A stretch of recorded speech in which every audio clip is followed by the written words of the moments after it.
Hello, this is Matthew Solomon, Assistant Superintendent of Early Learning. Today is December 13th, 2017. We are facing some challenging situations with our staffing shortage. But there's some major efforts that are being made to change this and be fully staffed. I wanted to share those with you today. Back in October, though, I also want to share with you some other examples of heroic efforts that are being made, such as the ones I'd mentioned back then, such as CAT and LUVA that were covering 2 classrooms, and the many others that had occurred in that month. And I'd asked people to contact me if they had something they wanted to share, and Washington Elementary shared how they have pulled together, and did pull together at that time, with the short staffing in Acosta in the kitchen, and teachers such as Brandy were flexible in moving to Acosta. Crystal helped out in the kitchen.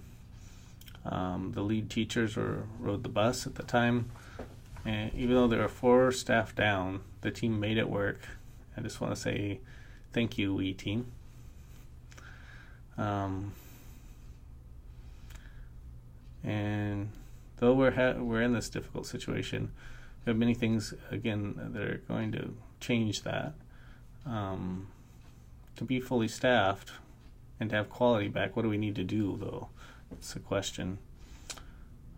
Improve quality for children in the classroom is one thing that we want to look at. Improve food service quality. So what's happening to improve the quality of food service? Well, an improvement plan is being prepared this week to address the reported concerns in food service. I've had opportunity to talk to the food service team this week as well. There'll be training this month for all the food service staff. There's additional equipment being purchased to help address that as well. Then the quality in the classroom. This is really related to being understaffed. So we're working on developing a 3-series staffing recruitment video.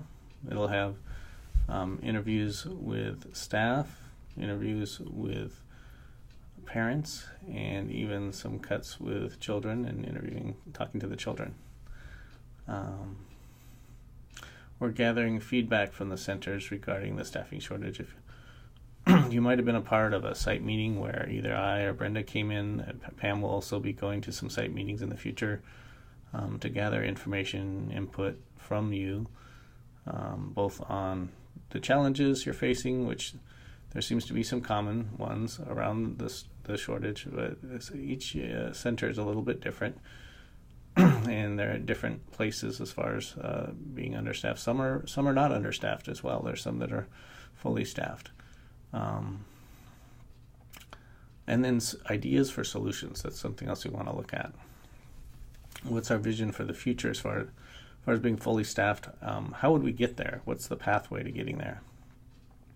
So we're also going to be holding some strategic planning committee meetings, or critical solution planning meetings. And we are going to be using some of that input. Well, all that input from the site meetings is going to come to that group in the form of minutes and notes. And we'll take a look at that information and then look at some real specific ways that we can move forward on addressing those staffing issues. Something else that we're doing, though, that is going to be more immediate is we're looking at working with a marketing consultant to develop a marketing plan for recruitment.